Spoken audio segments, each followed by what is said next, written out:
The night sky, the vast infinity of space, the multitudes of worlds around us and yet just out of reach. These things have always fascinated humans. Now our dreams gained wings, and to fulfill our curiosity of exploring the outer skies, we launched space exploration programs. One such program that was going to be launched yesterday by NASA, the Artemis mission to the moon. Welcome back to Revolution Read On, a daily podcast where we break down one story from the world of business and finance. Click on the subscribe button to never miss an update from us. Here's your story for today. The Artemis mission by NASA includes 4 sets of launches. The first of these launches will not include any astronauts, just 3 dummies, literal dummies, orbiting the moon for 6 weeks to test radiation levels in space. It was set to launch yesterday but has now been postponed to the first week of September. The second time around, NASA will send astronauts as well, but they won't land on the moon, just wave at it for 6 weeks and come back. It is on the third mission when NASA is fully convinced that the moon is safe that astronauts will land on the moon. Yes, for the first time in over 50 years, humans will be back on the moon. And this whole affair is set to cost $93 billion. Insane, right? Now, to some of us space-loving dreamers, this cost may be justified. But to many others, this may seem too much. After all, there are so many other causes that this money could have gone for. We could end world poverty for just $175 billion each year. We could end world hunger for $7 to $256 billion per year. And we're spending money on space programs? Seems a bit ridiculous, no? Well, let us tell you that it absolutely isn't. Space programs cost a lot of money and release a lot of pollutants, but many of these programs are very important for us and the economy. Wondering how? If you're hearing this using wireless earphones, you have NASA to thank for it. Our phone cameras, GPS systems, solar cells, infrared thermometers, CAT scans, water purifiers, and several other items that we use in our daily lives are all a gift of these space programs. Huh? You see, space is a scary place. Low gravity filled with vacuum, no fast food restaurants, or even toilets. So, when we set out for space, we had to figure out ways to survive.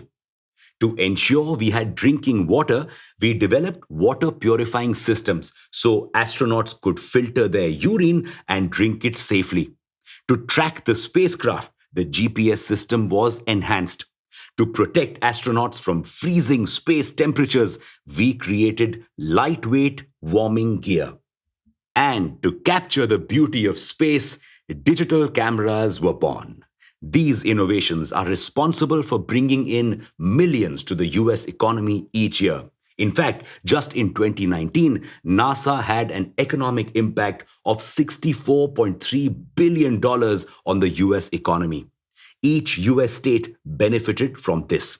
That's not all. Space research has also solved a lot of medical issues.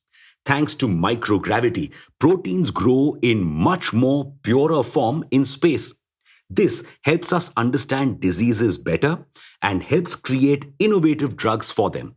Space research has also helped create digital imaging breast biopsy systems, tiny transmitters to monitor the fetus inside the womb, laser angioplasty, and so much more.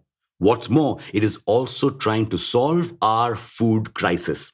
India and a huge part of the world is facing a shortage of wheat and rice as many crops failed due to heat waves. Now, unless we completely solve global warming, this problem is going to get worse each year. Result: rising food prices and low supplies. But plant species grown in space could help prevent this. You see, plants are not supposed to grow in the hostile environment of space. Despite this challenge, some of them do manage to survive thanks to astronauts and scientists. And these plants that have survived space find it super easy to deal with Earth's challenges like heat waves and droughts.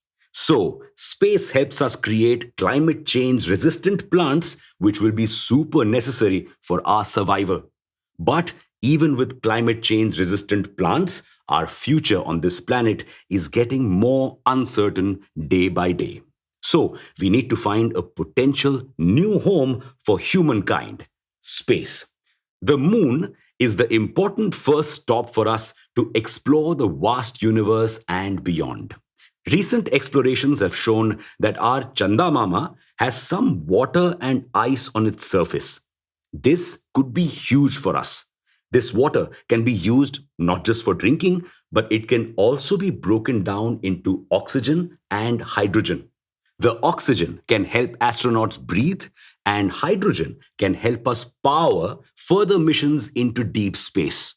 Once we have the moon, the possibilities are endless. So, you see, space exploration isn't just about putting a man or a woman on the moon.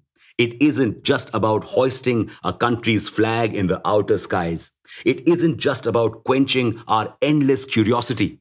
It is an extension of mankind's desire to constantly make lives better, to constantly aspire for the greater good, to constantly provide a source of hope for a better future. After all, against all odds, we hope. And with that, we've come to the end of today's story. Thank you for listening to this episode. We'll be back with more tomorrow.